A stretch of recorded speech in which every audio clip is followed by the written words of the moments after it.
A primeira delas é o período. O que é o período?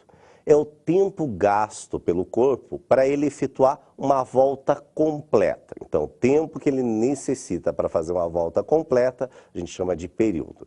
E a sua unidade no Sistema Internacional é o segundo. Uma outra grandeza, essa vocês já devem ter ouvido alguma vez, é a frequência. A frequência é o número de voltas que ele vai executar numa unidade de tempo. No nosso caso, no Sistema Internacional, a unidade do tempo é o segundo. E essa unidade, segundo, ela vai, quando nós utilizarmos na fórmula, ela vai receber um nome especial para esta unidade, no nosso caso, da frequência, que é o Hertz, que nós simbolizamos pelo Hz. Agora, como é que a gente faz a relação entre o período e a frequência? Através da seguinte formulazinha.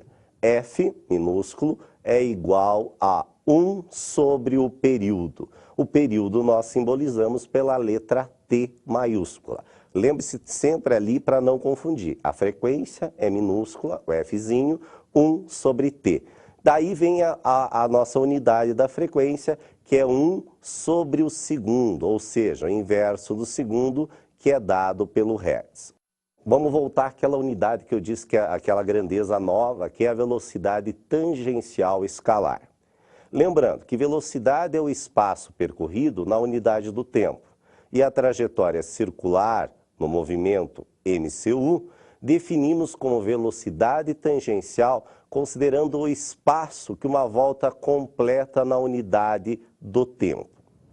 Bem, para nós darmos uma volta completa numa circunferência, num círculo, nós temos que saber como é que a gente calcula o comprimento da circunferência. Novamente, vamos relembrar lá da matemática básica, como é que a gente calcula o comprimento da circunferência. O comprimento da circunferência é como se eu pegasse um disco, um CD, e tirasse a medida do entorno dele. Então, e pegasse, por exemplo, um fiozinho e colocasse em torno dele ali do ladinho. E esticasse esse fio. Isso é o comprimento da circunferência. Relembrando como é que a gente faz isso, o comprimento da circunferência vai ser 2π vezes o raio dessa circunferência, nós vamos ter o comprimento da nossa circunferência. Então, a formulazinha do comprimento da circunferência vai ser C é igual a 2π vezes o raio. Lembrando que o raio é a medida do centro do círculo até a periferia dele. E essa medida é que vai fazer a gente determinar a nossa formulazinha da velocidade tangencial. V igual a 2π vezes o raio, vezes a frequência.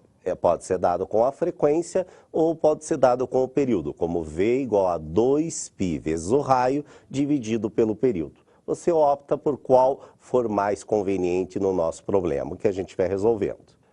Outra grandeza que a gente vai trabalhar é a velocidade angular, que nós vamos simbolizar pela letra grega ômega, que parece um W, mas é ômega.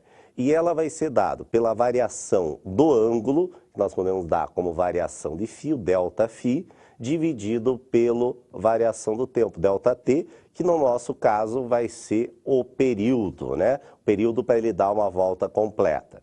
Então, portanto, velocidade angular é o ômega, é igual a variação do ângulo pela variação do tempo. Nós temos uma relação que vai ser bastante importante para nós, a relação entre a velocidade tangencial escalar e a velocidade angular.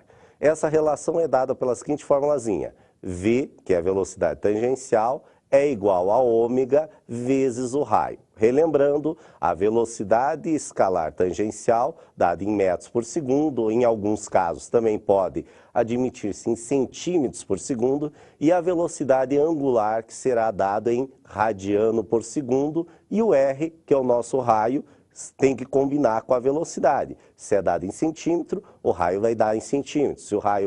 Se a velocidade for dada em metro, o raio será em metro.